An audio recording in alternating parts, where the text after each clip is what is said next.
I never expected to be invited to Martina's promotion celebration. My future daughter-in-law had made it abundantly clear over the past 2 years that I wasn't part of her vision for my son's life. The invitation arrived via text message, not even a phone call, with a thinly veiled explanation that Daniel had insisted on my inclusion since he would be away in Germany for 2 critical weeks. "Daniel wants you to come since you'll be alone," her message read. "Friday, 8 p.m. at Eloise. Dress appropriately. Dress appropriately." As if I, Dr. Angela Mitchell, former chief of neurosurgery at Boston Memorial, wouldn't know how to dress for dinner at Eloise. I smiled to myself, remembering the countless charity galas and medical conferences I'd attended throughout my career. Martina Perez had a peculiar habit of underestimating me at every turn. I selected a simple black dress with a single strand of pearls, elegant but understated. At 58, I had no interest in competing with Martina's inevitable display of designer labels and statement jewelry. My son Daniel always said I had quiet class, a description that pleased me far more than he knew. Daniel called from his hotel in Munich that afternoon. "Mom, are you going to Martina's dinner tonight?" he asked, concern evident in his voice despite the distance. "Of course," I assured him. "I wouldn't miss it. I'm sorry I had to push for this," he sighed. "I know things aren't always easy between you two, but I hate the thought of you alone for 2 whole weeks. My sweet, protective son." At 32, he still lived with me, not out of dependency, but from genuine affection and concern after his father's passing 3 years ago. Martina resented our close relationship, viewing it as competition rather than the natural bond between a widowed mother and her only child. "Daniel, I survived 30 years of neurosurgery and medical missions in conflict zones. I think I can handle 1 dinner with your fiancé," I teased gently. "Focus on your project. I'll be fine." After we hung up, I gazed at a photograph of my late husband, James, displayed on my dresser. "Wish me luck tonight," I whispered. "I might need your diplomatic skills." What I didn't tell Daniel was how much I dreaded this evening. Martina's friends viewed me as a relic, the boring American mother-in-law who would soon be relegated to holiday appearances and occasional babysitting duties. What they didn't know, what Martina herself didn't know, was that beneath my unassuming exterior lay experiences and abilities they couldn't begin to imagine. My years of international medical work had required more than surgical skill.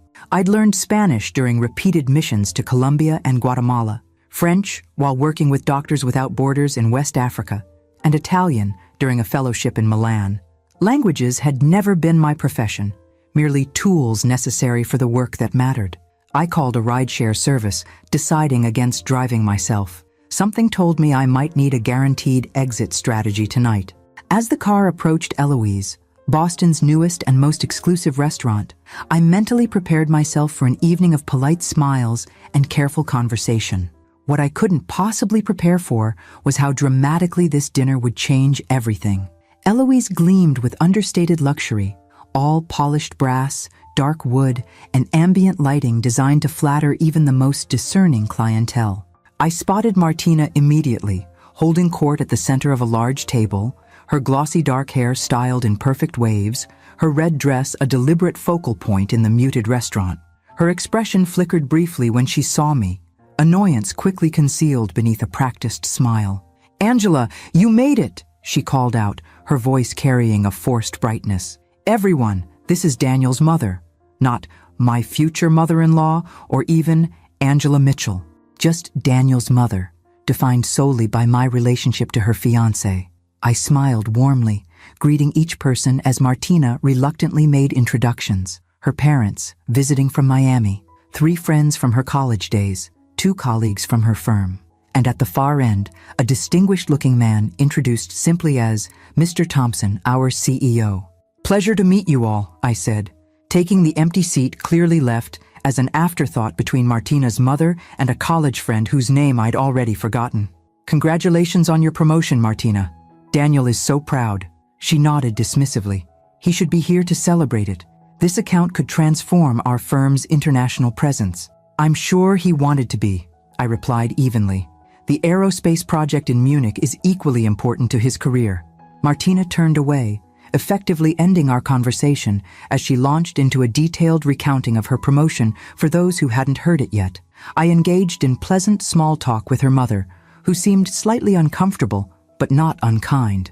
The first subtle shift occurred during the appetizer course. Martina, animatedly describing a challenging client situation, paused mid-sentence and switched to Spanish. Tengo que aguantar a esta vieja vaca toda la noche, she said to her friends, rolling her eyes in my direction.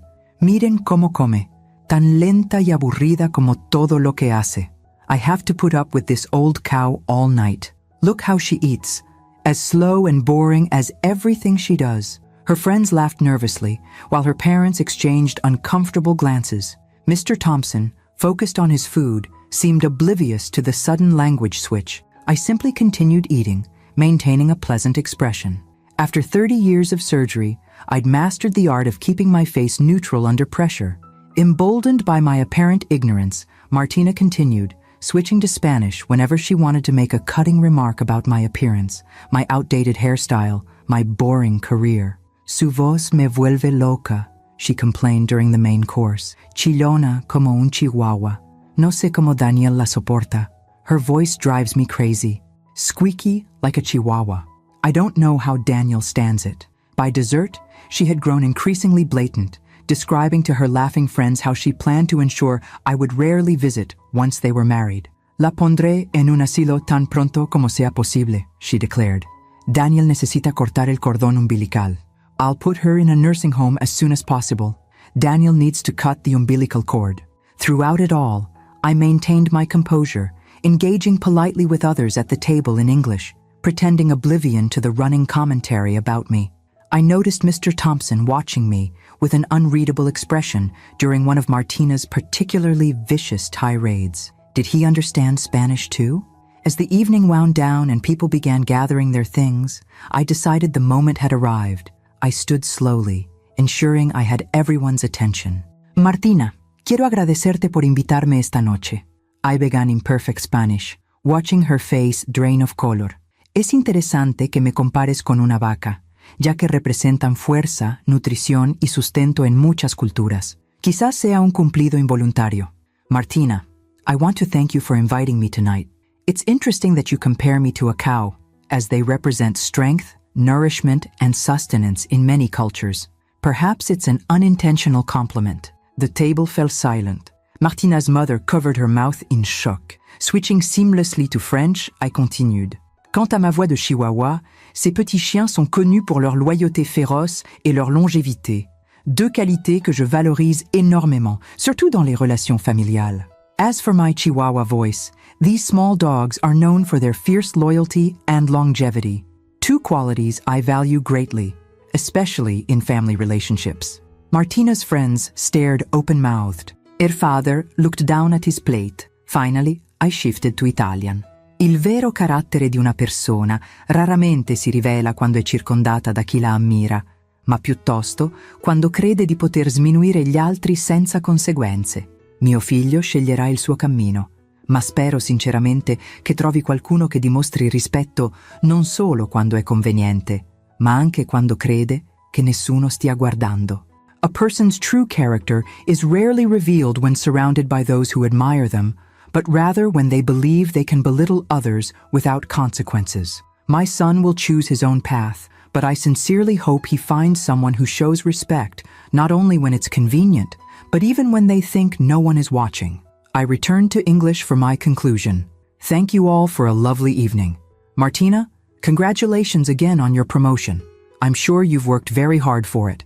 With that, I gathered my purse and walked out, leaving behind a tableau of shocked faces and absolute silence. Outside in the cool night air, I took my first deep breath in hours as I requested a ride home.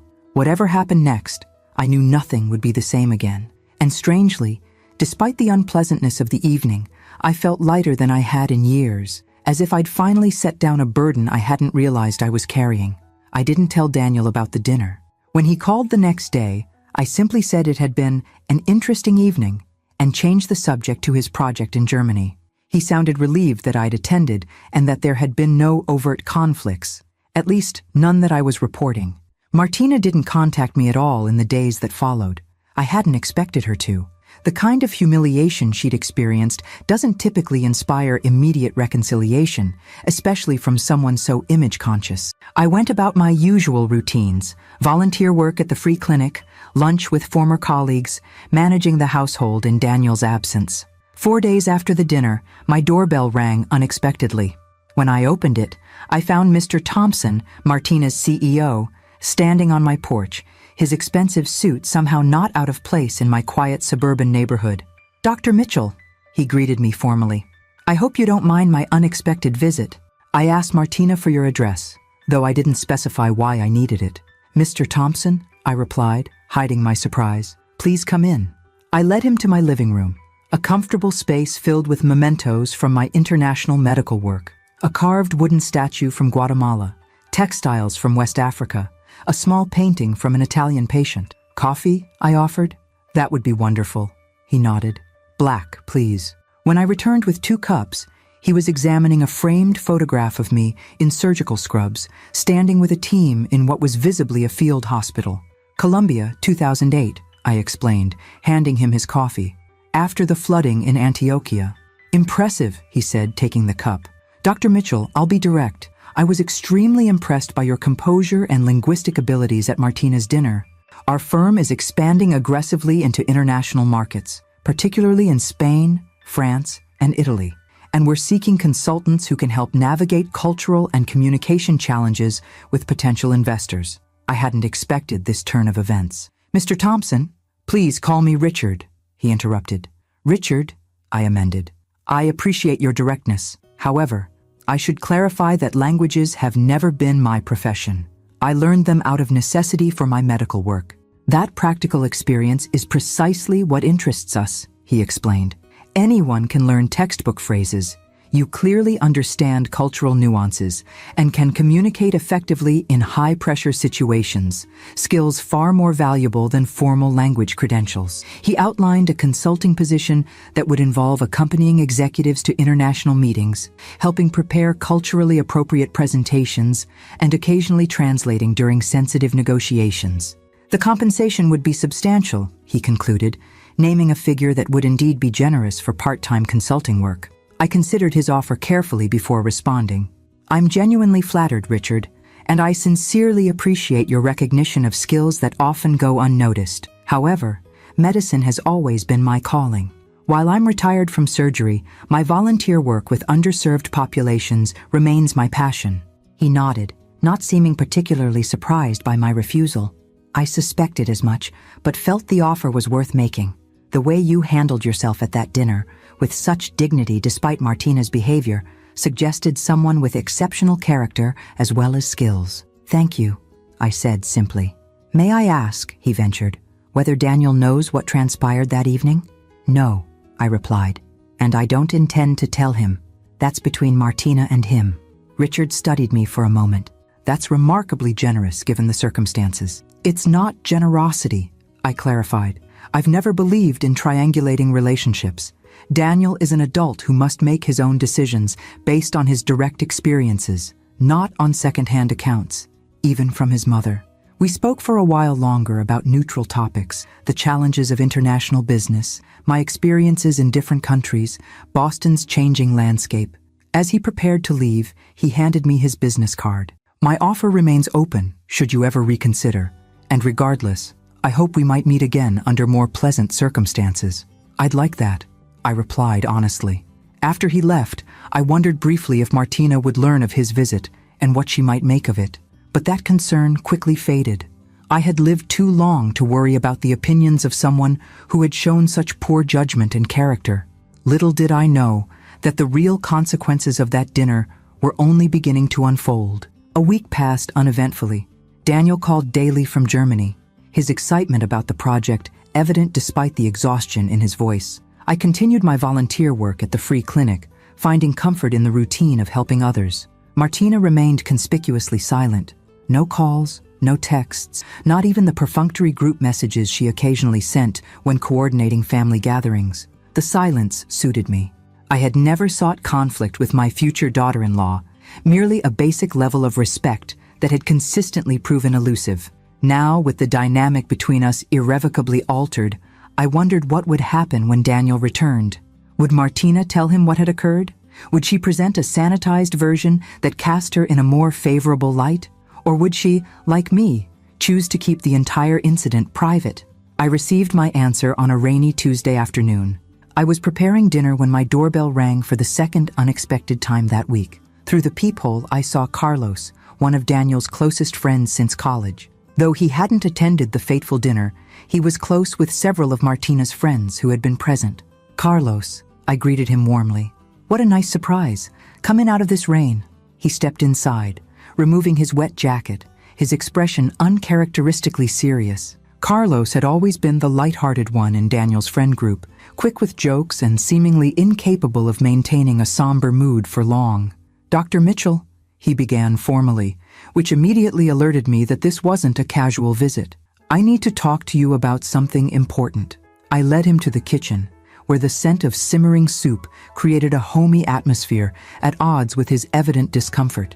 "Would you like some tea? Or something stronger, perhaps?" "Tea is fine," he replied, settling at the kitchen island. "I can't stay long." As I prepared 2 cups, he gathered his thoughts. "I don't know if I should be doing this," he finally said. "But I can't not do it either, you know? Whatever it is, Carlos, just say it plainly," I encouraged him. He took a deep breath. "Everyone's talking about what happened at Martina's dinner. I wasn't there, but Alex and Sophia were, and they told me everything." He looked up at me, a mixture of admiration and concern in his eyes, "About what Martina said in Spanish and how you responded in 3 languages. I set his tea before him. "I see. That's not all," he continued. "Martina has been calling everyone who was there, making them promise not to tell Daniel. She's terrified he'll find out what she said about you." This didn't surprise me. Martina had always been meticulous about managing her image in Daniel's eyes. What did surprise me was Carlos's next statement. "I'm going to tell him when he gets back," he declared firmly. "Daniel's been my friend for 15 years. He deserves to know what kind of person he's planning to marry." I took a thoughtful sip of my tea before responding. "May I ask why you're telling me this in advance?" Carlos fidgeted with his cup. "I guess I wanted to know if you'd object. If you had some reason for keeping it quiet that I'm not seeing." He looked up at me directly. "But also to say that I've always thought you were amazing, Dr. Mitchell. Daniel talks about you all the time. Your work, your strength after losing Mr. Mitchell, everything. The way you handled Martina's disrespect, it just confirmed what he's always said. His loyalty to my son touched me deeply. Carlos, I appreciate your concern and your friendship with Daniel. I chose not to tell him because I believe relationships should be navigated directly, not through third-party reports." I paused, considering my next words carefully. "However, I won't ask you to keep secrets from him. You must do what your conscience dictates. He deserves better," Carlos said simply. "Not just in how his future wife treats his mother, but in the kind of person he shares his life with. Someone who mocks people behind their backs and then tries to cover it up? That's not the partner Daniel needs." I couldn't disagree, though I wouldn't say so explicitly. Daniel is intelligent and perceptive. I've always trusted him to make his own decisions, even when I might have chosen differently for him. Carlos stayed only a short while longer, declining my offer of soup with an apologetic smile. As I showed him out, he turned at the door. "Daniel gets back Saturday, right?" I nodded. "I'm meeting him for basketball Sunday morning," he said, his decision clearly made. "Just so you know." After he left, I stood in my quiet kitchen, wondering how this new development would affect everything. I had made peace with not telling Daniel myself, believing that some matters were best left between those directly involved. But I wouldn't, ask others to maintain a deception on my behalf. Whatever happened next would unfold according to its own logic. All I could do was prepare myself for the potential storm. The rest of the week passed in a strange, suspended animation. I received a formal thank you note from Richard Thompson for meeting with him, along with a generous donation to the free clinic where I volunteered, a gesture that demonstrated both business acumen and personal thoughtfulness. Martina made her first contact since the dinner, a terse text informing me that she and Daniel would be coming for lunch the day after his return to discuss wedding plans. No acknowledgement of what had transpired, no apology, not even a hint that anything had changed between us. Just a continuation of her typical presumptuous approach to my time and home. I replied with simple confirmation, adding that I looked forward to seeing Daniel after his 2 weeks away. Her name was conspicuously absent from my expressed anticipation. By Saturday evening, as I prepared for Daniel's return and the inevitable confrontation that would follow, whether initiated by him or by Martina, I found myself strangely calm. Years of making life-or-death decisions in operating rooms and disaster zones had given me perspective. Family drama, however painful, rarely matched the gravity of a hemorrhaging brain aneurysm or a child trapped in earthquake rubble. Whatever came next, I would face it with the same steady hands that had guided me through decades of surgeries. And perhaps, just perhaps, this painful episode would ultimately lead to better outcomes for everyone involved, especially my son. Daniel arrived home late Saturday night, exhausted but exhilarated from his successful project in Germany. I welcomed him with his favorite meal and minimal questions, sensing he needed rest more than conversation. He mentioned that Martina had wanted to meet him at the airport, but he'd insisted on coming straight home to crash in his own bed before seeing anyone else. "We're having lunch with her tomorrow after my basketball game with Carlos," he told me, stifling a yawn. "She said she texted you about it." "She did," I confirmed simply. "Everything's arranged." He studied me for a moment with the perceptive gaze he'd inherited from his father. "How was her dinner?" "Really?" I maintained my composure. "It was revealing," I replied truthfully. "But you should get some sleep. We can talk more tomorrow."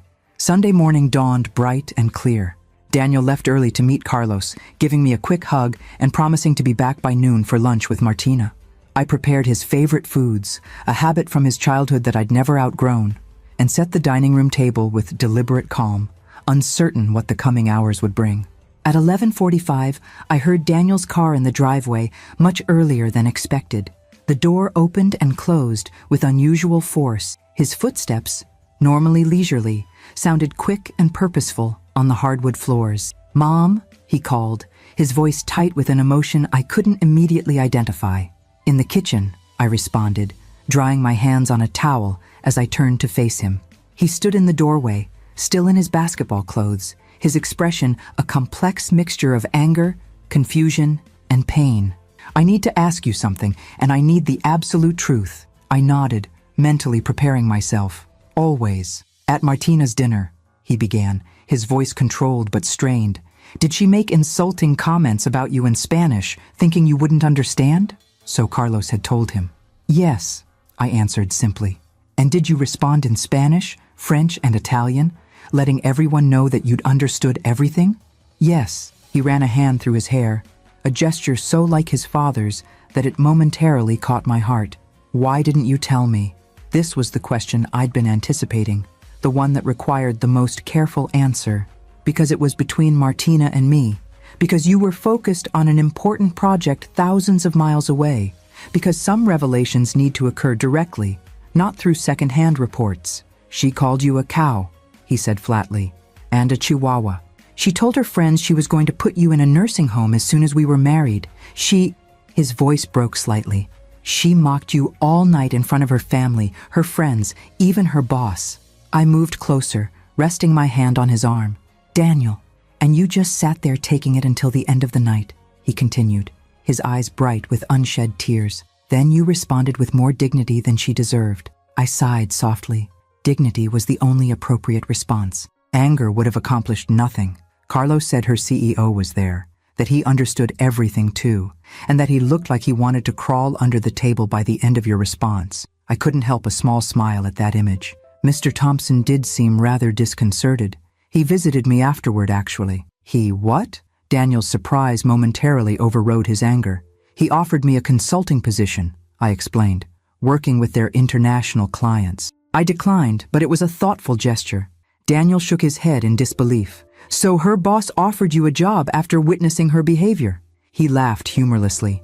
"That's just perfect." The sound of another car pulling into the driveway interrupted our conversation. Martina had arrived for lunch, unaware that her carefully constructed narrative had already collapsed.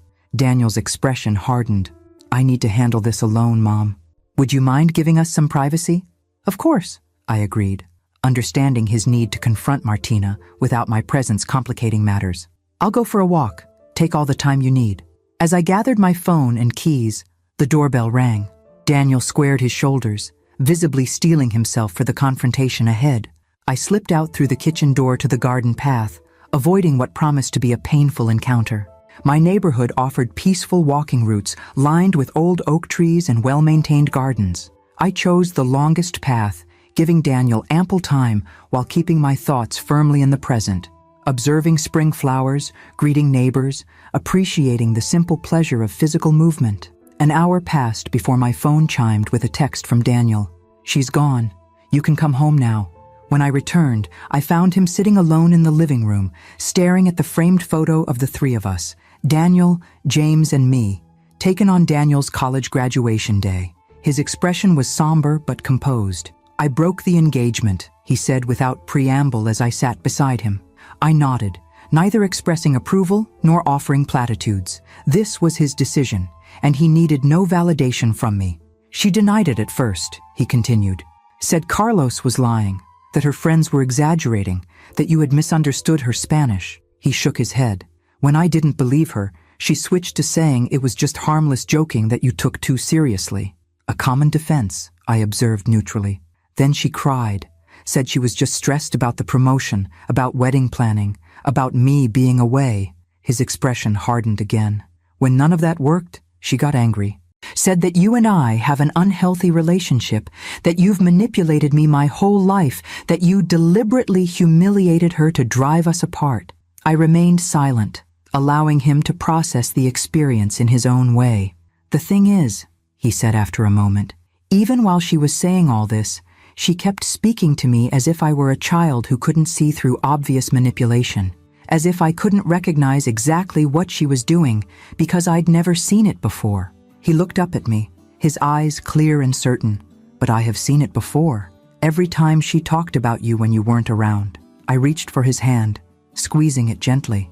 "I told her it was over," he continued, "that I couldn't marry someone who would disrespect my mother, or anyone that way, who would lie so easily, then try to manipulate me when caught." He exhaled slowly. "She didn't take it well."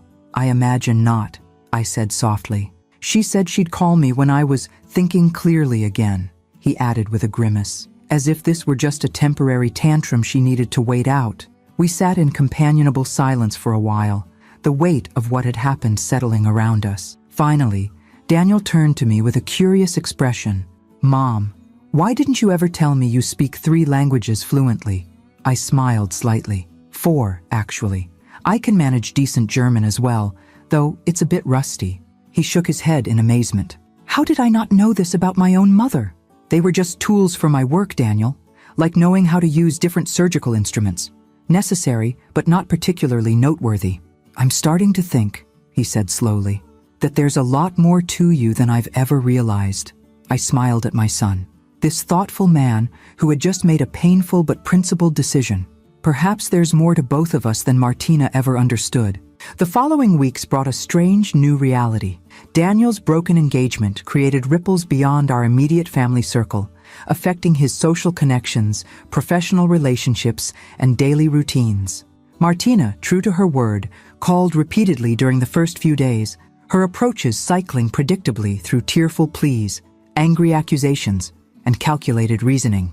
When none succeeded, she attempted to enlist mutual friends as intermediaries, efforts that faltered when those same friends had witnessed or heard about her behavior at the dinner. Daniel handled the situation with a maturity that made me quietly proud. He remained firm in his decision while refusing to vilify Martina publicly, simply stating that they had fundamental differences in values that couldn't be reconciled. When pressed for details by well-meaning but curious friends, he would say only that sometimes you see someone clearly for the first time and you can't unsee it. I maintained my own discretion, deflecting questions with practiced ease. This restraint wasn't calculated. I had no desire to fuel gossip or exacerbate an already painful situation. My years in medicine had taught me that dignity often lies in what remains unsaid. 3 weeks after the broken engagement, Daniel received an unexpected call from Richard Thompson. "Mr. Thompson wants to meet with me," he told me that evening, his expression puzzled. "Martina's boss. He says it's not about her, but he wouldn't elaborate further." "Are you going to meet him?" I asked, curious despite myself. "I think so," Daniel replied. He's well respected in the industry. Whatever he wants to discuss, it can't hurt to listen.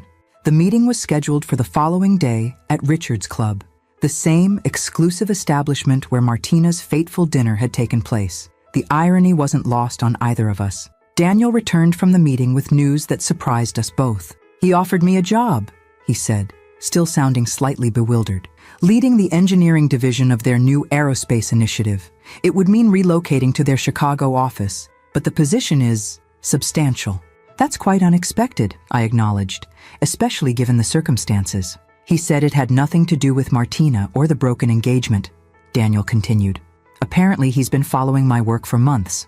The German project was the final confirmation he needed that I was the right person for this position." I studied my son's expression, noting the mixture of professional pride and personal conflict. "And what do you think?" "The opportunity is incredible," he admitted. "Better than anything I could hope for locally, at least for the next 5 years. But it would mean leaving Boston," I finished for him. "Leaving me." He nodded, the conflict evident in his eyes. I told him I needed time to consider it. We sat in thoughtful silence for a moment before I spoke again. "Daniel, what would you do if I weren't part of the equation? If you were making this decision based solely on your professional goals and personal happiness?" He considered this carefully. "I'd take it," he finally said. "It's exactly the kind of challenge I've been working toward. The team is world-class. The technology is cutting-edge." He sighed. "But you are part of the equation, Mom. Especially now with Dad gone. I don't want to leave you alone." "I've never wanted to be the reason you limit yourself," I said gently. "Not when you were 18 and considering colleges, not when you were 24 and debating that fellowship in California, and certainly not now." "It's different now," he insisted. "After Dad died. After your father died," I interrupted softly. "I grieved. We both did. And having you close during that time was a tremendous comfort." I reached for his hand. "But James would be the first to tell you that building your life around protecting me from loneliness isn't what either of us would want for you." Daniel's expression suggested he remained unconvinced. "What would you do if I moved to Chicago?" It was a fair question, one I'd been contemplating since he first mentioned the offer. "I'd continue my volunteer work at the clinic. I'd perhaps increase my involvement with the Medical Mission Planning Committee. I might even—" I hesitated, surprising myself with the thought that had suddenly emerged. "I might even consider Mr. Thompson's consulting offer if it's still open. Working remotely, of course." Daniel's eyebrows rose. "You'd do that?" "It would be part-time," I clarified, "and it would allow me to use skills that have been dormant for too long. The clinic work fulfills my need to contribute medically, but the languages, the cross-cultural experience, those have been largely unused since I retired." "You're serious," he said, studying me with new understanding. "I'm considering it," I amended. "The point is, Daniel, I have options. I have interests, capabilities, and a support network that extends beyond you." "As it should." He nodded slowly, processing this perspective. "I'll think about it," he promised, "but I won't make any decisions without thorough consideration." 2 days later, an elegant cream envelope arrived by courier. Inside was a handwritten note from Richard Thompson. "Dr. Mitchell, I hope you'll forgive this direct communication. I've recently spoken with Daniel about a position with our firm. A conversation, I assure you, was based solely on his professional qualifications, which are exceptional. I understand his hesitation regarding relocation, given your close relationship. While I would never presume to influence family matters, I wanted to reiterate that my offer to you remains open, with flexible terms that could accommodate remote work and a schedule of your choosing. Perhaps you might consider visiting our Chicago offices together, allowing both of you to explore possibilities without immediate commitment. With sincere respect, Richard Thompson." The note was thoughtful, strategic, and subtly persuasive, exactly what one would expect from a successful CEO. I found myself smiling at his approach, appreciating both its transparency and its underlying recognition of what truly mattered to Daniel. That evening, I placed the note on the kitchen counter where Daniel would see it when he returned from his run.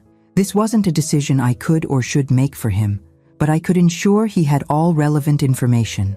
When he found it, he read it twice before looking up at me. "He's persistent," he observed with a hint of admiration. "He's successful for a reason," I replied. "Good leaders recognize talent and find ways to acquire it." Daniel tapped the note thoughtfully. "Would you consider it?" Going to Chicago to look at their operation? I would, I answered honestly. Not because I want to influence your decision, but because I'm genuinely curious about the opportunity he's proposing for both of us. A slow smile spread across Daniel's face, the first unguarded smile I'd seen since the broken engagement. Then let's go to Chicago. As I prepared for bed that night, I found myself reflecting on the strange, unpredictable path that had led us here. What had begun with Martina's cruel comments in Spanish had somehow opened doors neither Daniel nor I had anticipated. The painful revelation of her true character had freed him from what would have been an unhappy marriage. And perhaps, just perhaps, it had also freed me from the comfortable but limited role I'd occupied since retirement. Sometimes, I thought, as I drifted toward sleep, the most hurtful moments contain unexpected gifts, not because the hurt itself has value, but because how we respond to it can lead us to places we might never otherwise have discovered. Chicago greeted us with its characteristic blend of Midwestern warmth and urban sophistication. Richard had arranged for a car to meet us at the airport, a driver who navigated the city's congested streets with practiced ease while pointing out landmarks and neighborhoods we passed. Our accommodations, a sleek two-bedroom suite in a downtown hotel overlooking Lake Michigan, reflected the same thoughtful attention to detail that had characterized all our interactions with him thus far. "This is a bit more elaborate than I expected for a job interview," Daniel observed as we settled into the spacious living area between our separate bedrooms. "It's not just a job interview," I reminded him. "It's a recruitment strategy. There's a difference. You sound like you've been on the other side of this process," he noted with curiosity. I smiled slightly. "I've headed a few recruitment committees in my time. The best surgical talent doesn't just appear at your door. You have to convince them that your hospital offers something unique." I gestured at the impressive view. "The principle is the same, just with different trappings." Our itinerary for the next 2 days was carefully structured, yet not overwhelming. Morning meetings at the company headquarters, afternoon tours of residential neighborhoods that might interest Daniel, and evening dinners with key team members he would be working with. For me, Richard had arranged separate meetings with the International Relations Department, along with a visit to a free medical clinic similar to the one where I volunteered in Boston. To understand the local healthcare landscape, the briefing material explained, and explore potential volunteer opportunities should you decide to relocate. The implication was clear without being presumptuous. They wanted both of us, and they'd thought carefully about what would matter to each of us individually. The company headquarters occupied the upper floors of a gleaming skyscraper in the downtown business district. As we entered the soaring lobby with its marble floors and contemporary art installations, I sensed Daniel's growing excitement. This was a world-class operation, and the opportunity to lead a division at his age represented a significant career acceleration.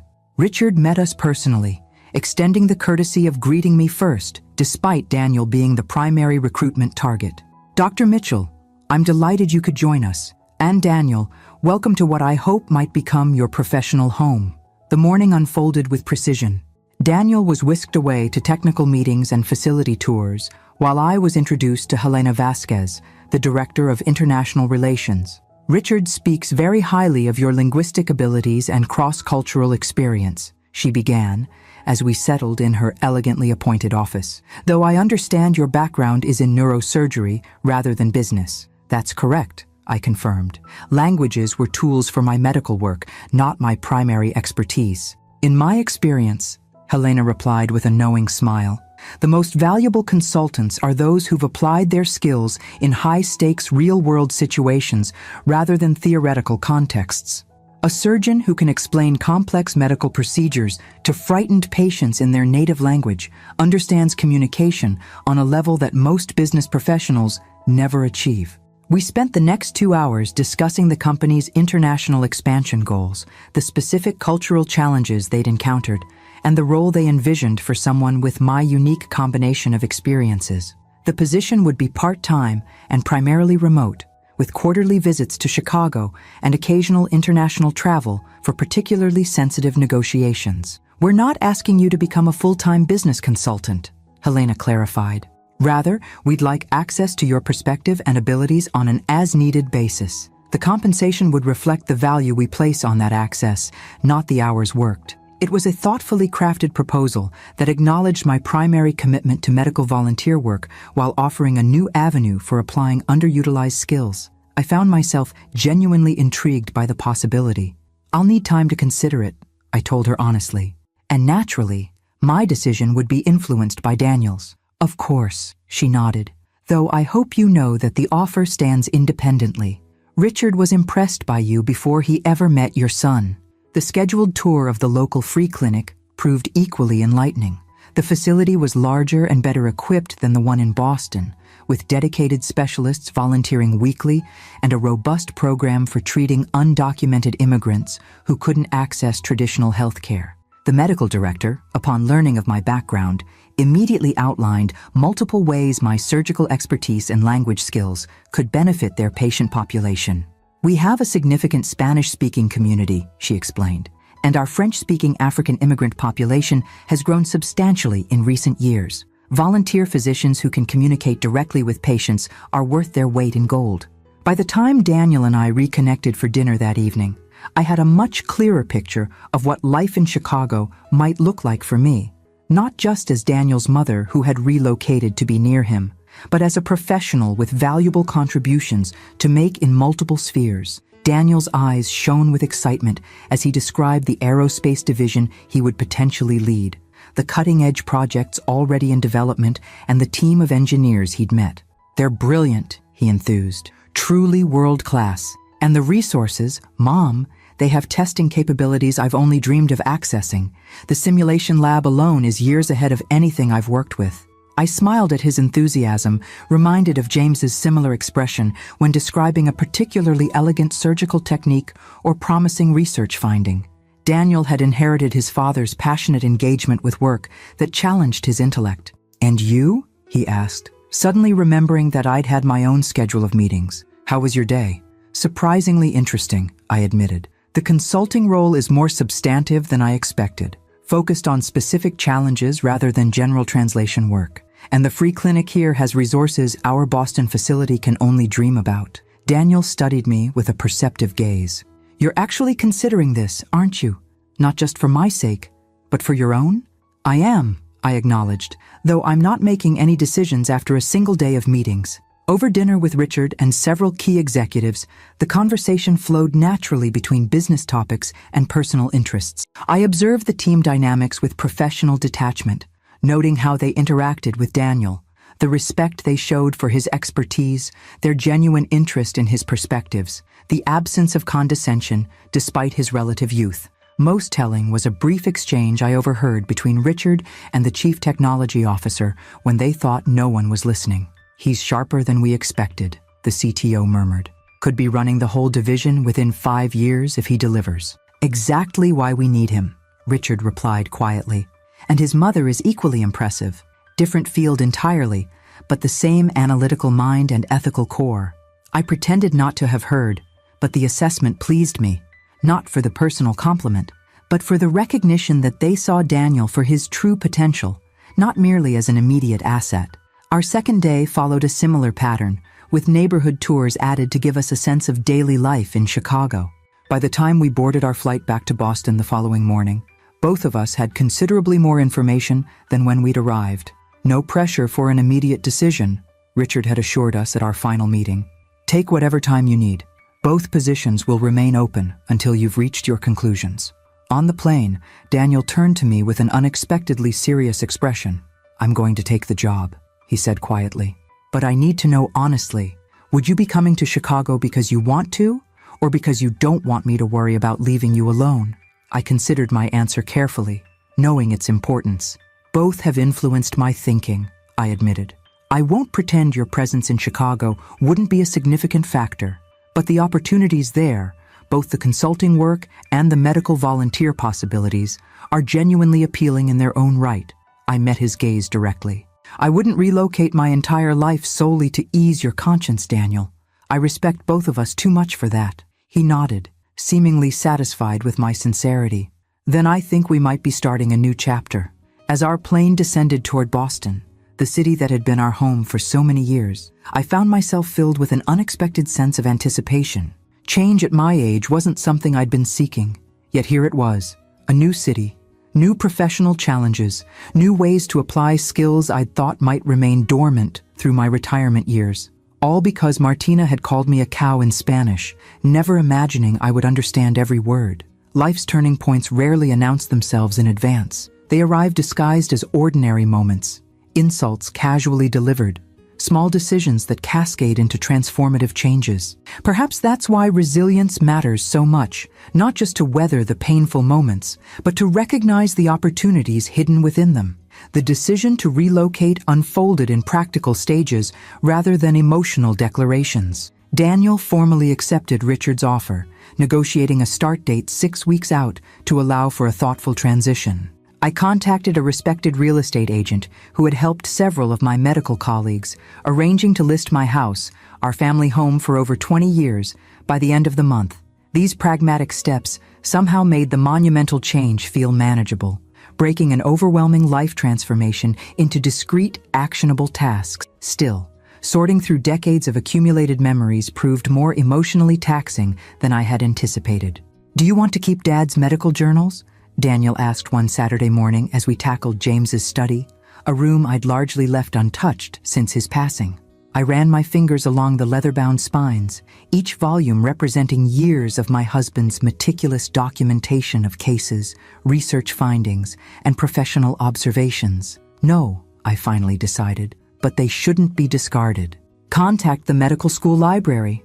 They maintain archives of distinguished faculty members' papers. Daniel nodded, carefully boxing the journals. "And these?" He indicated a shelf of framed photographs. James with surgical residence at medical conferences, receiving awards. "Select a few meaningful ones for yourself," I suggested. "I'll do the same. The rest we'll photograph digitally and let go. We can't bring everything to Chicago." This became our weekend ritual, systematically evaluating possessions not just for practical value, but for emotional significance. What deserved physical space in our new lives? What could be preserved digitally? What could we release entirely? The process proved unexpectedly liberating. Each decision, each carefully packed box or donation to charity, felt like preparation for something new rather than abandonment of the past. News of our impending relocation spread quickly through our respective circles. My medical colleagues expressed surprise tinged with admiration. "I never imagined you leaving Boston," Dr. Eleanor Chen, my former surgical resident and now chief of neurosurgery herself, commented over coffee. "But then, you've always defied conventional expectations." "Have I?" I asked, genuinely curious about this perception. "Absolutely," she nodded emphatically. Female neurosurgeon in the 1980s, balancing motherhood with department leadership, pioneering minimally invasive techniques when everyone else was resistant, and now reinventing retirement completely. She smiled warmly. "You've been my professional role model for 20 years, Angela. This just confirms I chose well." Daniel experienced similar reactions from his engineering colleagues, initial surprise, followed by understanding once he explained the exceptional opportunity. Several even asked him to keep them in mind if his new division expanded further. Martina, unsurprisingly, had her own response to the news. Daniel received a lengthy email from her 3 days after he announced his resignation at his current firm. "She says she's deeply concerned about my decision," he told me that evening, his tone a mixture of amusement and lingering hurt, "that it seems suspiciously hasty following our broken engagement, and that she fears I'm making life-altering choices from an emotional place rather than rational judgment." "An interesting perspective," I observed neutrally, continuing to prepare dinner. "She also suggests that you've manipulated the situation, using your unexpected language skills to embarrass her, then somehow orchestrating this job offer to separate me from my support network here in Boston." He shook his head in disbelief, as if Richard Thompson, who runs a multi-billion-dollar company, would create an entire aerospace division just to help my mother get revenge. "That would be quite elaborate," I agreed, unable to suppress a small smile. "The most revealing part," Daniel continued, scrolling through the message, "is where she says she's willing to overlook past misunderstandings and reconsider our future together if I'll return to rational thinking and decline the Chicago position." He looked up, his expression hardened, as if her conditional acceptance should be incentive to abandon the career opportunity of a lifetime. I placed a comforting hand on his shoulder. She's processing loss in her own way, Daniel. The relationship, the status of being engaged, the future she had envisioned, all gone in an unexpected moment. You're being remarkably generous towards someone who called you a cow, he observed wryly. Professional detachment, I replied. 20 years of delivering difficult diagnoses teaches you to recognize emotional reactions without absorbing them personally. I paused, considering my next words carefully. Though I will admit, her assessment of my orchestrating abilities is rather flattering. Apparently, I could have had a promising career in corporate espionage. Daniel laughed, a genuine, unburdened sound I hadn't heard often enough since the broken engagement. I'm not responding to her email, he decided. There's nothing to be gained from further engagement. A wise approach, I agreed. The house sold more quickly than anticipated. 3 days after listing, to a young surgeon and his wife expecting their first child. They loved the established neighborhood, the proximity to the hospital, and the home office that had served both James and me throughout our careers. The symmetry felt appropriate. Another medical family beginning their story where ours was transitioning to a new chapter. We found suitable living arrangements in Chicago with similar efficiency. Rather than immediately purchasing new properties, we decided to rent initially, Daniel selecting a modern apartment in a high-rise near his new office, while I chose a comfortable 2-bedroom condominium in a quieter neighborhood with excellent access to public transportation, close enough for regular visits, yet separate enough to maintain our independent lives. Richard facilitated introductions to Chicago's medical community, resulting in immediate volunteer opportunities at 2 different clinics serving underserved populations. I also connected with the International Medicine Program at Northwestern University Medical Center, where my experience with field hospitals and disaster response proved unexpectedly valuable to their training curriculum. The consulting work with Richard's company began even before our physical relocation. Weekly video conferences with Helena and her international team allowed me to gradually integrate into their operations, providing perspective on cross-cultural communication challenges they were encountering in European and Latin American markets. Your approach is refreshingly different, Helena commented during one session. Our previous consultants focused on terminology and translation accuracy. You immediately identify the underlying cultural assumptions, creating the misunderstandings. Medicine teaches you to look for root causes rather than symptoms, I explained. The words people choose are often just manifestations of deeper cultural perspectives. 2 days before our scheduled departure from Boston, Richard called with news that surprised both Daniel and me. I've just learned that our Paris office is hosting potential investors from Spain, Italy, and France next month, he explained. Given the sensitivity of these negotiations, I'd like both of you to attend. Daniel to address the technical questions about the aerospace division, and you, Angela, to assist with the cultural and linguistic nuances. Both of us? I clarified, glancing at Daniel, who had looked up from his packing with interest. The aerospace initiative is central to our European expansion strategy, Richard confirmed. And these particular investors have specifically noted their comfort in conducting detailed technical discussions in their native languages. Your combined expertise would be invaluable. After concluding the call, Daniel and I exchanged looks of amused disbelief. Paris, he said, for our first official assignment together. It seems rather cinematic, I acknowledged with a smile, almost as if scripted.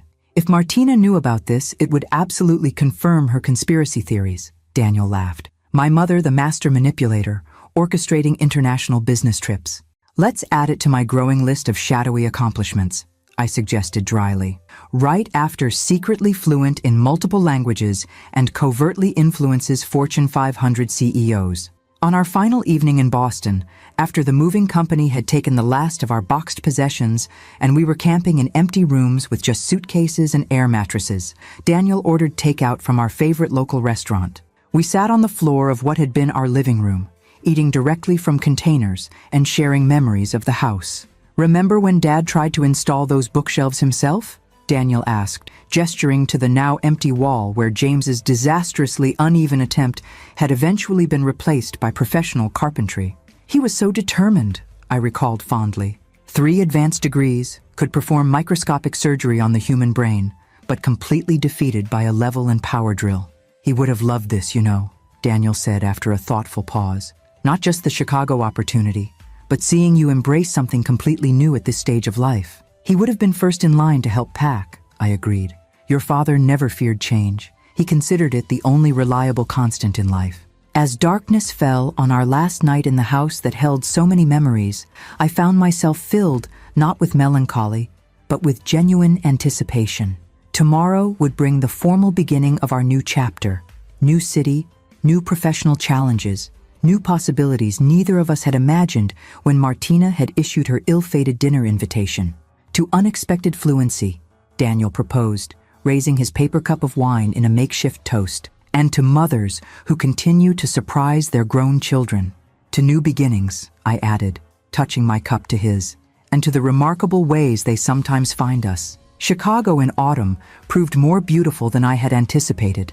The vast expanse of Lake Michigan shifted colors with the changing light, steel gray in early morning, brilliant blue under midday sun, lavender and gold as evening approached. The city itself pulsed with energy that somehow felt different from Boston's more reserved rhythm, broader, bolder, less constrained by tradition and history. Our separate living arrangements worked well for both of us. Daniel threw himself into his new role with characteristic intensity, often working late as he absorbed the complexities of the aerospace division he now led. I established my own routines: volunteer work at the medical clinic 3 mornings a week, consulting sessions with Helena's international team most afternoons, and exploration of my new city during whatever time remained. The promised Paris trip materialized 6 weeks after our relocation. We traveled separately, Daniel departing directly from a conference in Germany, while I flew from Chicago, upgrading to business class using points accumulated during my surgical career, but rarely utilized until now. Richard had arranged accommodations at a discreet boutique hotel near the company's Paris office, elegant, without ostentation, the kind of establishment that catered to discerning business travelers rather than tourists. My suite overlooked a small courtyard garden, providing unexpected tranquility in the heart of the bustling 8th arrondissement. Daniel and I met for dinner the evening before our scheduled meetings, comparing notes on our respective preparations. He had spent the day reviewing technical specifications and investment projections, while I had refreshed my French medical terminology, which differed significantly from the business vocabulary I would need for these negotiations. "Nervous?" he asked, as we enjoyed expertly prepared coq au vin at a restaurant Richard had recommended. "Appropriately alert," I corrected with a small smile. "This isn't brain surgery. No one will die if I conjugate a verb incorrectly." "True," he acknowledged, "though there are millions of dollars potentially at stake." "A different kind of pressure," I agreed. "But after decades of life or death decisions, I find financial stakes remarkably less stressful." The following morning brought our first surprise. As we entered the conference room at the Paris office, we were greeted not only by Richard and the expected French executives, but also by a face I instantly recognized despite having seen it only once before. Martina's mother, Claudia Perez, stood conversing with Richard near the refreshment table. Daniel froze momentarily beside me, his professional composure briefly shaken. I placed a steadying hand on his arm, maintaining my own neutral expression as Richard noticed our arrival and approached with Claudia. "Angela, Daniel, excellent timing," he greeted us warmly. "I'd like you to meet Claudia Perez, CEO of Innovación Global. Her company controls significant aerospace manufacturing capabilities in Spain that could be crucial for our European expansion." Claudia's expression registered momentary shock before smoothing into professional politeness. She extended her hand first to me, then to Daniel. "Dr. Mitchell, Mr. Mitchell, what an unexpected pleasure." "Miss Perez," I replied evenly, shifting immediately to Spanish. "Es un placer conocerla formalmente. Creo que nos vimos brevemente en la cena de su hija hace unos meses." "It's a pleasure to meet you formally. I believe we saw each other briefly at your daughter's dinner a few months ago." Her eyes widened slightly at my direct acknowledgement of our previous encounter. "Sí, aunque no tuvimos la oportunidad de hablar realmente," she responded, maintaining the Spanish conversation. "Yes, although we didn't really have the opportunity to talk. El tiempo tiene formas interesantes de crear nuevas oportunidades," I observed. "Time has interesting ways of creating new opportunities." Daniel, whose Spanish was functional but not fluent, extended professional courtesy in English. Ms. Perez, I look forward to discussing how our aerospace initiatives might align with your manufacturing capabilities. The momentary tension dissipated as Richard guided us toward our seats, apparently oblivious to the undercurrents between us. As the meeting commenced with introductions of the French and Italian investors also present, I caught Claudia studying me with undisguised reassessment. The negotiations proceeded with professional focus, each party presenting their interests and potential contributions to the proposed partnership. When technical discussions began, Daniel took center stage, articulating complex engineering concepts with impressive clarity. I provided occasional linguistic assistance, ensuring that nuanced technical points weren't lost in translation. During a mid-morning break, Claudia approached me as I stood by the window overlooking the Parisian street below. "You never mentioned your professional background that night at the dinner," she said in Spanish, her tone carefully neutral. "It wasn't relevant to the conversation," I replied simply, "and I wasn't given much opportunity to share personal information." She acknowledged this with a slight nod. "Martina told me about your son's new position here. She believes there were unusual circumstances surrounding his recruitment." I met her gaze directly. "The only unusual circumstance was Richard Thompson witnessing your daughter's behavior at her celebration dinner. The rest followed natural business logic." Claudia sipped her coffee thoughtfully. "I should have intervened that night," she finally said, surprising me with her candor. "When Martina began speaking about you in Spanish, it was inappropriate." "Yes," I agreed without elaboration. "Some acknowledgments require no softening. She inherited her father's temper and my ambition," Claudia continued. "Not always a fortunate combination." She glanced toward Daniel, who was engaged in animated conversation with the Italian investors. "Your son seems remarkably composed for someone his age. Leading a division of this magnitude is no small responsibility. Daniel has always handled pressure well," I noted, parental pride evident despite my professional demeanor. "He makes decisions based on principles rather than impulse. A valuable quality," she observed, the implication hanging unspoken between us. The afternoon session focused on financial projections and legal frameworks, areas where my involvement was minimal. I observed the interactions with professional detachment, noting how Richard subtly managed competing interests toward a mutually beneficial conclusion. By day's end, a preliminary agreement had been reached, with specific technical details to be finalized over the coming weeks. Richard hosted a celebratory dinner at a Michelin-starred restaurant near the Arc de Triomphe, where conversation flowed more personally now that the business objectives had been achieved. Seated beside Claudia, I found myself engaged in a surprisingly candid exchange about career demands and family relationships. "Balancing corporate leadership with motherhood was never simple," she acknowledged, after sharing details of her rise through Spain's male-dominated business environment. "Perhaps I focused too much on teaching Martina how to succeed professionally and too little on other values. Parenting offers no perfect formulas," I responded, thinking of my own imperfections as a mother. "We all make choices based on what seems most important at the time." "Has your son spoken with her since the broken engagement?" she asked, her tone carefully casual. "Not to my knowledge," I replied honestly. "Daniel tends to make clean breaks when trust is damaged." Claudia nodded slowly. "A quality Martina might benefit from developing." She hesitated before adding, "She is not handling the situation well. Her professional performance remains excellent, but personally, she seems unable to process what happened." I felt an unexpected twinge of compassion. Despite Martina's behavior, she was still someone's beloved daughter, struggling with consequences she hadn't anticipated.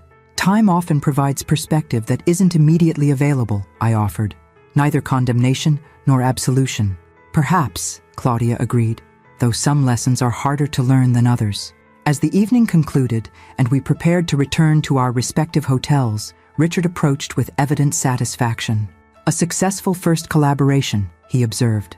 "I had a feeling you two would work well together." Daniel and I exchanged a brief glance of shared amusement at his obliviousness to our complicated connection. "Sometimes the most unexpected partnerships prove most productive," I replied diplomatically. Later, walking with Daniel along the Seine as lights sparkled on the dark water, I shared the essence of my conversation with Claudia. "She seems more self-aware than her daughter," he observed. though that's a fairly low bar to clear. Most parents recognize their children's flaws, even when they can't fully correct them, I noted. Did working with her mother create difficulties for you? Surprisingly, no, he replied after a thoughtful pause. Claudia is clearly competent and straightforward. Nothing like Martina in a professional context. He glanced at me with curiosity. What about you? Was it uncomfortable navigating that unexpected connection? It was illuminating, I decided.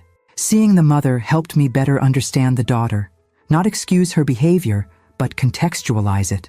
We stopped at a viewing point overlooking the illuminated Notre Dame Cathedral, its reconstructed spire reaching skyward after the devastating fire years earlier. Life rarely follows expected paths, I mused, gesturing toward the cathedral. Destruction sometimes leads to renewal.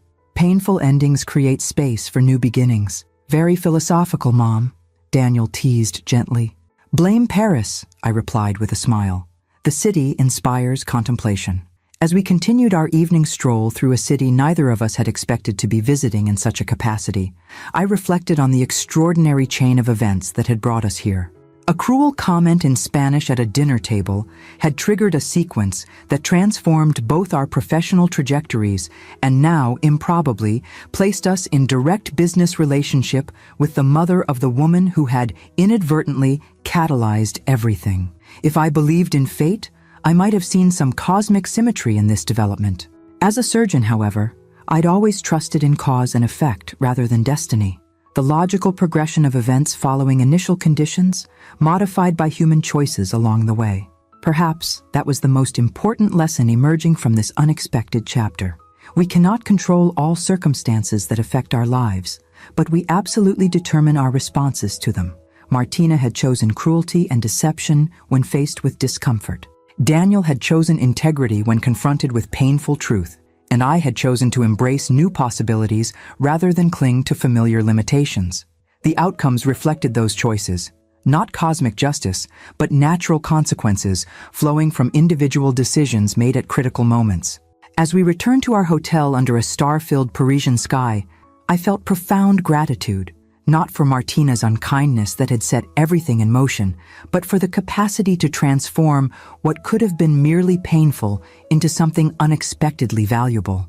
Winter settled over Chicago with characteristic intensity, biting winds sweeping off Lake Michigan, snow accumulating in crystalline drifts along the streets, the city skyline often shrouded in gray mist. Yet I found unexpected beauty in this seasonal transformation, so different from Boston's more moderate winter patterns. By December, both Daniel and I had established comfortable routines in our new environment. His leadership of the aerospace division had begun yielding tangible results, with the European partnerships initiated in Paris now formalized into working relationships. My own consulting work had expanded beyond initial expectations, with Helena increasingly relying on my input for sensitive cross-cultural negotiations. The medical clinic where I volunteered had become a meaningful anchor in my week. The diverse patient population, Spanish-speaking families from Mexico and Central America, French-speaking immigrants from West Africa, elderly Eastern Europeans with limited English,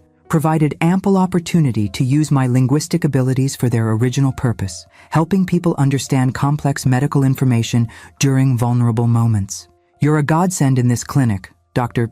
Patel, the medical director, told me one afternoon after I'd spent an hour explaining complicated neurological symptoms and treatment options to an elderly Mexican woman and her concerned family. Most of our volunteer physicians can manage basic conversational Spanish, but explaining vestibular disorders and medication interactions? That's another level entirely. It's where medicine and language truly intersect, I replied. Technical accuracy matters, but so does cultural context and emotional nuance. Our first Christmas season in Chicago brought both challenges and unexpected joys. The absence of familiar traditions and locations initially created a sense of dislocation. No Christmas tree shopping at the lot we'd visited for 20 years. No annual holiday concert at the Boston Symphony. No gathering of long-established medical colleagues for our traditional celebration. Daniel and I decided to embrace the opportunity for reinvention rather than attempting to replicate past patterns. We explored Chicago's unique holiday offerings, the magnificent light displays along Michigan Avenue, The German-inspired Christkindl market, with its handcrafted ornaments and mulled wine, the spectacular holiday concert at the historic Chicago Theater. "This feels different," Daniel observed as we wandered through the festive market one evening, snowflakes gently falling around us. "Not better or worse than our Boston traditions, just new." "That's the essence of transition," I replied, watching children's faces light up as they discovered the intricate Christmas pyramids and nutcrackers at a German vendor's stall. Honoring what was while creating what will be. Richard invited us both to the company's holiday gala, an elegant affair at the Chicago Art Institute, with the magnificent Thorn miniature rooms specially illuminated for the season. As we entered the grand hall, I was surprised to find Helena approaching with a distinguished-looking man I didn't recognize. "Angela, I'm delighted you could attend," she greeted me warmly. "I'd like you to meet someone I think you'll find interesting.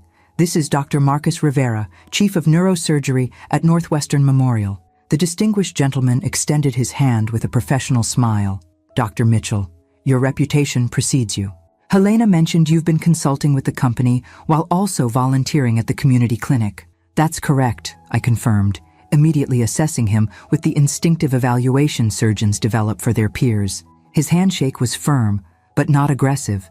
His eye contact direct but respectful. Positive indicators in my experience. "I understand you pioneered several minimally invasive techniques for cranial-based tumors," he continued.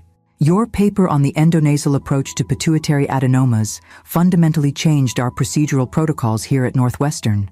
I was momentarily taken aback that he was familiar with my surgical publications. "That research was completed nearly a decade ago. Quality work endures," he replied simply. "Which brings me to a proposition I'd like to discuss. Our International Neurosurgery Fellowship Program is expanding with participants from Spain, France, and several Latin American countries. We've been searching for someone with both the surgical expertise and linguistic abilities to serve as a clinical advisor." "I'm retired from surgical practice," I reminded him. "This role wouldn't involve performing surgery," he clarified. "Rather, supervising fellows, reviewing cases, and facilitating communication between international participants and our attending physicians. Your unique combination of neurosurgical expertise and language fluency would be invaluable." As Dr. Rivera outlined the position in greater detail, I found myself unexpectedly intrigued. It represented a perfect bridge between my past surgical career and my current language-focused activities, teaching the next generation of neurosurgeons while utilizing the communication skills that had become increasingly central to my professional identity. "I'd need to maintain my current commitments," I explained, thinking of both the consulting work and my volunteer clinic hours. "We're envisioning this as a part-time position," he assured me. 2 days weekly would be sufficient, with flexibility around your other responsibilities. When Daniel joined us, moments later, Helena made introductions before tactfully steering Dr. Rivera toward another conversation, giving Daniel and me a moment alone. "You look intrigued," Daniel observed perceptively. "New opportunity?" I explained the fellowship advisory position, surprised by my own enthusiasm as I outlined the possibilities it presented. "You should do it," Daniel encouraged immediately. "It's perfect, combining your surgical background with your languages in an educational context. It would mean restructuring my schedule again," I noted, mentally calculating how to balance multiple professional commitments. "Mom," Daniel said with gentle amusement, 6 months ago you were supposedly retired, living a quiet life in Boston. Now you're consulting for an international corporation, volunteering at a medical clinic, and potentially advising neurosurgical fellows at a major teaching hospital. I think you've officially failed at traditional retirement." His observation made me laugh with genuine delight. "Your father always said I was constitutionally incapable of true retirement. He predicted I'd find new outlets for my energy rather than actually slowing down." "Dad knew you well," Daniel smiled. "He'd be thrilled to see you embracing all these new challenges." As the evening progressed, I found myself engaged in stimulating conversations with various colleagues from both Richard's company and Chicago's medical community. The initial awkwardness of being newcomers had faded, replaced by growing connections to our adopted city and its professional networks. Near midnight, as the celebration continued around us, Daniel and I stepped outside onto the museum's terrace for a moment of quiet reflection. Chicago's skyline glittered against the night sky, snow falling gently into the darkness beyond the illuminated space. Hard to believe it's been only 7 months since Martina's dinner, Daniel mused. Sometimes it feels like another lifetime. Perspective changes quickly when circumstances shift dramatically, I observed. The human mind adapts more readily than we often expect. Have you heard anything about her? He asked, surprising me with the question. Nothing directly, I replied honestly. Though Claudia mentioned during a video conference last week that Martina has accepted a position with their Madrid office. Apparently, she requested the transfer herself. Daniel nodded thoughtfully. Probably for the best, a fresh start, somewhere new. That's something we understand well now, I noted. A comfortable silence settled between us as we watched snowflakes swirl in the light from the terrace lanterns. After a moment, Daniel spoke again, his tone reflective. You know what I realized recently? If Martina hadn't made those comments in Spanish, if you hadn't responded in 3 languages and created that moment of revelation, none of this would have happened. He gestured broadly, encompassing not just the gala, but everything our new lives entailed. My career advancement, your consulting work and medical involvement, our entire Chicago chapter, all stemming from that single catalytic moment. Life's turning points rarely announce themselves in advance, I replied. They often arrive disguised as ordinary moments or even painful experiences. I wonder if she knows, Daniel mused, how her attempt to mock you secretly ended up transforming both our lives for the better. I doubt she views it through that lens, I said, thinking of what little I knew about Martina's current situation. People rarely recognize their role in others' transformation stories, especially when the narrative doesn't center them favorably. As we returned to the celebration inside, I found myself reflecting on the extraordinary journey of the past year.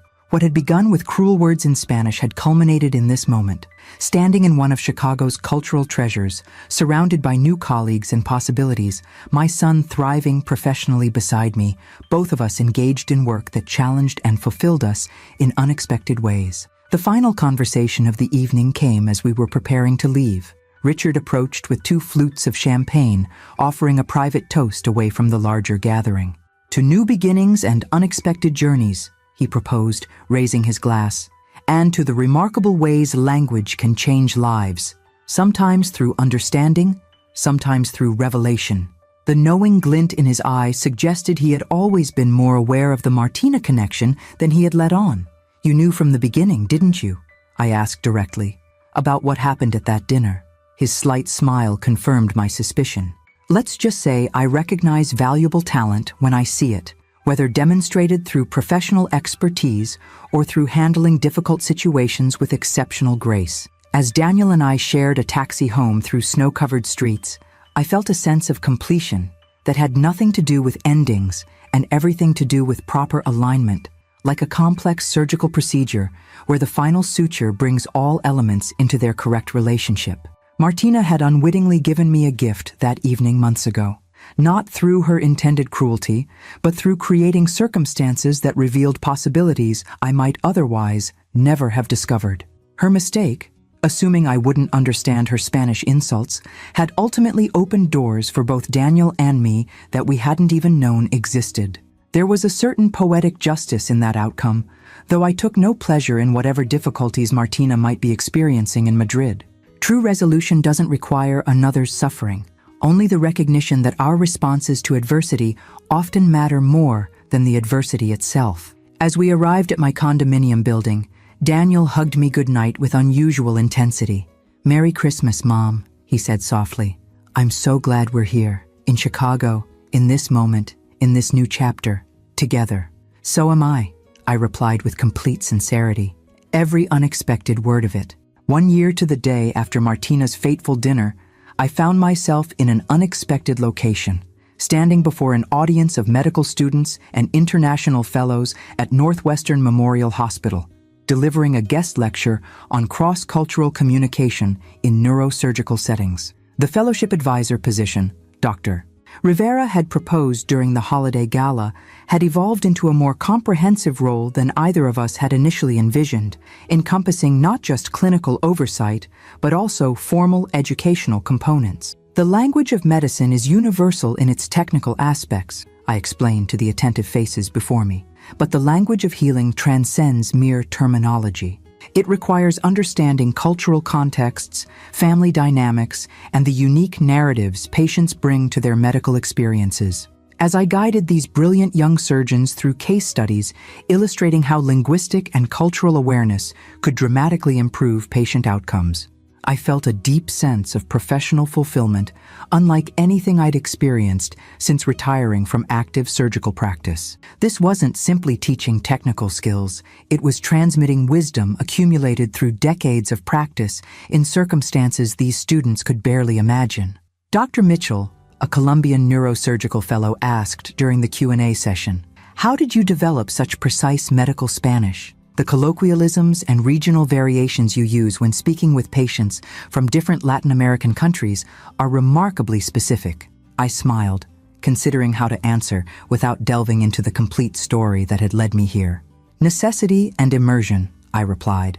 "Working in field hospitals throughout Central and South America taught me that textbook Spanish wouldn't suffice when explaining complex procedures to frightened patients. Each community has its own vocabulary for describing neurological symptoms. Learning those differences became as important as knowing the proper surgical instruments. What I didn't share was how those seemingly peripheral skills had unexpectedly become central to my current professional identity, or how a young woman's cruel attempt to mock me in Spanish had catalyzed the chain of events leading to this podium. After the lecture, Dr. Rivera joined me for coffee in the hospital's faculty lounge, his expression reflecting genuine satisfaction. "The international fellows can't stop talking about your sessions," he informed me.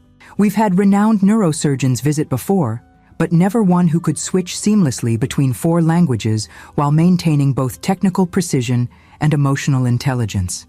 It's been surprisingly rewarding," I acknowledged, "different from performing surgery myself, but fulfilling in ways I hadn't anticipated."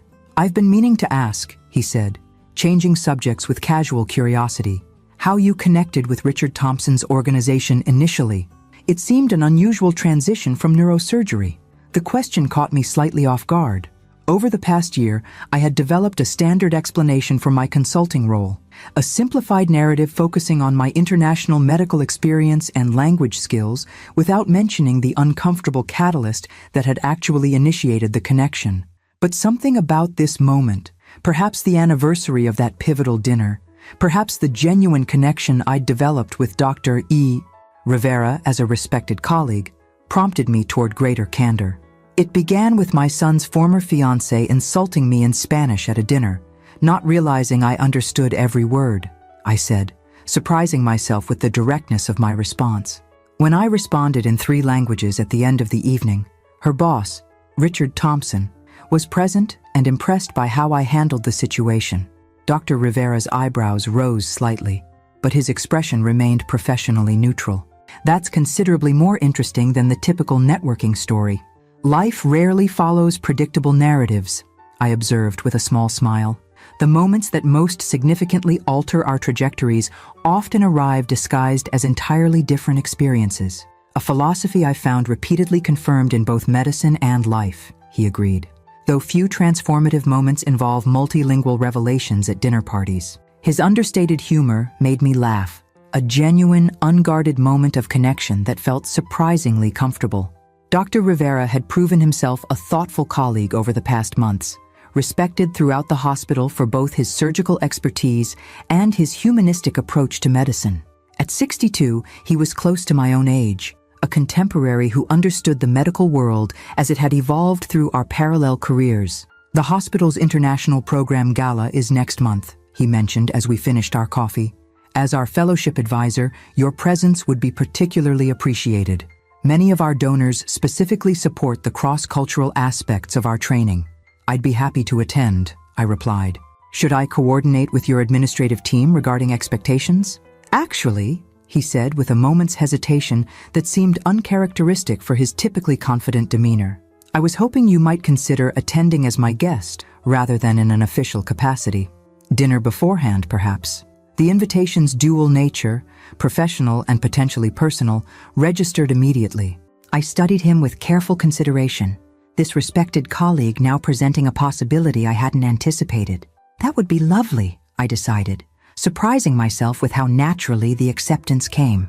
I'd enjoy the opportunity for conversation outside our usual clinical context. His pleased expression suggested the invitation had indeed carried personal significance beyond professional courtesy. We parted ways shortly afterward, each returning to our respective responsibilities for the day. That evening, Daniel joined me for our weekly dinner, a tradition we had maintained despite our separate living arrangements in Chicago. As I prepared a favorite pasta dish in my kitchen, he updated me on recent developments with the European aerospace partnerships. The component manufacturing in Spain is exceeding quality expectations, he reported, helping himself to the salad he'd brought from a specialty market near his apartment. Claudia Perez personally oversaw the implementation of our specifications, which apparently is unusual for someone at her executive level. She strikes me as quite hands-on for a CEO, I observed, remembering my interactions with Martina's mother during various video conferences over the past year. Detail-oriented in a way that reminds me of certain surgeons I've known. Speaking of which, Daniel segued smoothly, how was your lecture today? Full house? Standing room only, surprisingly. The international aspect seems to have particular appeal for the current generation of medical students. Not surprising, he noted. Medicine is increasingly global, like most fields. As we settled at my dining table overlooking the nighttime panorama of Chicago's skyline, I found myself reflecting on the extraordinary changes the past year had brought. Daniel was thriving professionally, having fully emerged from the shadow of his broken engagement to establish himself as a respected leader in his field. My own retirement had transformed into a rich tapestry of meaningful work across multiple domains, utilizing skills both lifelong and newly discovered. Do you ever think about how differently things might have turned out? I asked, the anniversary date making reflection inevitable. If that dinner had never happened, or if it had proceeded without incident? Daniel considered this thoughtfully while serving himself pasta. Sometimes, I'd likely still be in Boston, possibly married to Martina by now, continuing in my previous role. He shook his head slightly.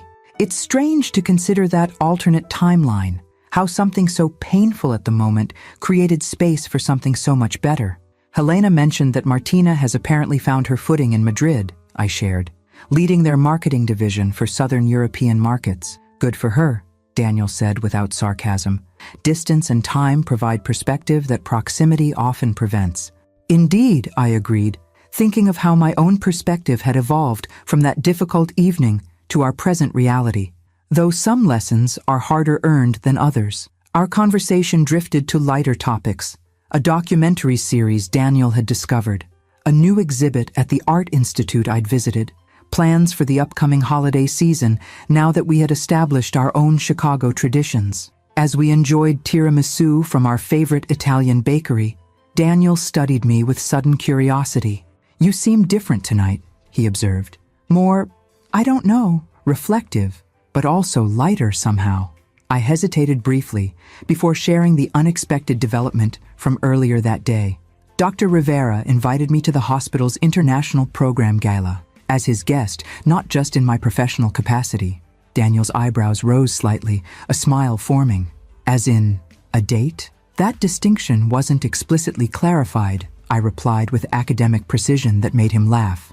Mom, at your level of professional accomplishment, no one invites you to dinner beforehand unless they're interested in more than your views on neurosurgical techniques. I felt a momentary flutter of uncertainty that seemed remarkably youthful for someone of my age and experience. It's been 7 years since your father died.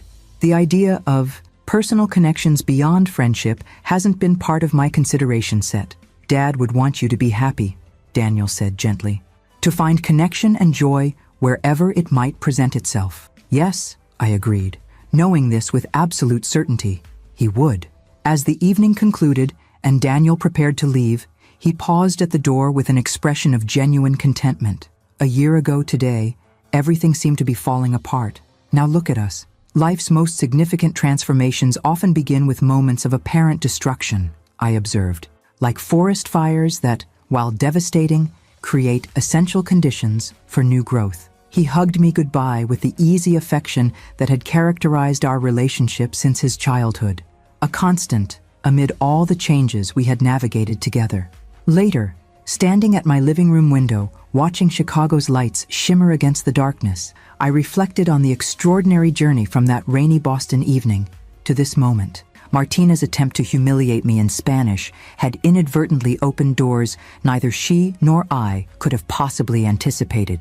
Professional opportunities, personal growth, new beginnings in unexpected places. There was a profound lesson in this sequence of events, not about revenge or justice, but about how our responses to difficult moments often matter more than the moments themselves. I had chosen dignity over retaliation, clear boundaries over endless conflict, and openness to new possibilities over retreat into familiar limitations. The results of those choices surrounded me now, a fulfilling new professional identity, meaningful work in multiple domains, my son thriving in his career, and perhaps even the tentative beginning of an unexpected personal connection. All because I understood Spanish, French, and Italian, languages learned not for prestige or academic interest, but as practical tools for helping others during their most vulnerable moments. Sometimes the abilities we develop for one purpose reveal their true value in entirely different contexts. And sometimes, the moments that seem designed to diminish us become instead the catalysts for our most significant growth. Thật lòng mà nói, cảm giác đó là hoàn toàn hợp lý. Bởi vì những câu chuyện này không chỉ là giải trí, chúng gắn với lịch sử thật, những khó khăn thật, những cảm xúc thật. Nên mình luôn cố gắng không bao giờ tiếp cận chúng một cách hời hợt. Mọi thứ trên kênh này, dù là hư cấu, đều được xây dựng từ sự cẩn trọng, từ việc học hỏi, từ việc lắng nghe, từ việc cố gắng thấu hiểu. Dù mình biết rằng mình sẽ không bao giờ hiểu hết được tất cả mọi thứ. Và điều đó rất là quan trọng với mình, bởi vì mình không ở đây để nói thay ai cả. Mình cũng không ở đây để thay thế cho tiếng nói của bất kỳ ai. Mình ở đây như một người kể chuyện, một người tin rằng nếu câu chuyện được kể bằng sự tôn trọng và chân thành thì nó có thể tạo ra sự kết nối thay vì chia rẽ. Và điều đó thực sự có ý nghĩa với mình. Mình cũng muốn bạn biết rằng mình luôn học hỏi. Mỗi bình luận, mỗi góc nhìn, mỗi phản hồi mình đều đọc, đều suy nghĩ và cố gắng cải thiện. Vì vậy nếu có điều gì mình làm chưa tốt, mình luôn sẵn sàng lắng nghe. Không phải để tranh luận, không phải để bảo vệ cái tôi, mà là để hiểu hơn và làm tốt hơn. Bởi vì cuối cùng, kênh này không phải là chỉ về mình. Nó là về những gì chúng ta có thể cùng cảm nhận được. Là về một không gian nơi tình yêu không bị giới hạn bởi màu da, bởi định kiến hay bởi những khuôn mẫu mà xã hội đặt ra. Là về việc cho thấy rằng sự kết nối, một sự kết nối thực sự có thể tồn tại ngay cả trong những hoàn cảnh mà người ta nghĩ là không thể. Và có lẽ thế giới này cần nhiều điều đó hơn nữa, nhiều sự thấu hiểu hơn, nhiều sự đồng cảm hơn, nhiều sự cởi mở hơn để nhìn nhau như những con người trước khi nhìn vào sự khác biệt. Vì vậy, khi bạn xem xong video này, mình không chỉ muốn bạn nhớ câu chuyện, mình muốn bạn nhớ cảm giác mà nó mang lại, những khoảnh khắc khiến bạn dừng lại, những khoảnh khắc khiến bạn suy nghĩ, bởi vì chính những điều đó mới thực sự có ý nghĩa. Nó nhắc chúng ta rằng dù chúng ta khác nhau về xuất phát điểm, về văn hóa, về trải nghiệm, chúng ta vẫn có thể kết nối với nhau theo những cách vượt qua tất cả những điều đó. Và đó là một điều rất mạnh mẽ. Nếu câu chuyện này đã chạm đến bạn, dù chỉ một chút thôi, thì cảm ơn các bạn rất nhiều vì đã ở lại đây với mình. Cảm ơn các bạn vì đã lắng nghe, đã cảm nhận và đã là một phần của không gian này. Và mình hy vọng các bạn sẽ tiếp tục đồng hành cùng mình trong những câu chuyện tiếp theo. Những câu chuyện về tình yêu, về sự can đảm và về sức mạnh của việc dám kết nối trong một thế giới đầy rào cản. Hẹn gặp lại các bạn ở những câu chuyện tiếp theo. Hãy giữ cho trái tim mình luôn rộng mở và đừng bao giờ đánh giá thấp sức mạnh của một tình yêu dám vượt qua mọi giới hạn.